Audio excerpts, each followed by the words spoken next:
Struggling to edit your Namecheap hero section? That big banner is your site's first impression, and honestly, it can feel like it's stuck in place. Let me show you exactly how to change it. We will start from your dashboard, navigate to the hero editor, and make the changes in just a few clicks. It sounds simple because it actually is. First, open your Namecheap dashboard. Go ahead and log in and look for the Website Builder section. You want to find the option that says Edit or Create Your Websites. Click on that. This is where all the magic happens, so take a second to make sure you are in the right spot. You will see your project waiting for you. Now click the highlighted area to proceed.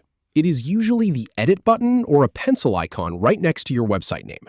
This will take you directly into the live editor, where you can see your site just as your visitors would. It might take a moment to load the interface, so be patient. Next, select the Hero section. You will see a list of all the different parts of your page. Look for the one labeled Hero.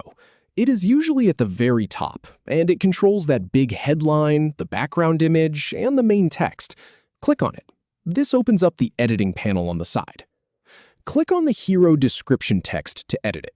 See that block of text that says something like, "The hero is the most prominently placed piece of content on your website"? A successful hero is usually simple yet captivating. That is the default placeholder text. Click right on it. You can now type your own message. Keep it short and punchy. You want people to understand exactly what you offer within a few seconds. After editing, click Back to return. This saves your changes to that text and takes you up one level in the menu. It is a small button, usually an arrow pointing left at the top of the panel. Click back again to go to the main editor. This fully exits the hero settings and brings you back to the main editing view where you can see your entire page layout. Now your new text should be visible right there on the big banner. Now click the highlighted area to finalize. This part is important. You will see a specific button or area that confirms your edits. It might say Publish or Save. Click on it.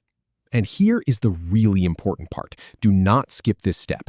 If you just close the window, all of your changes will disappear.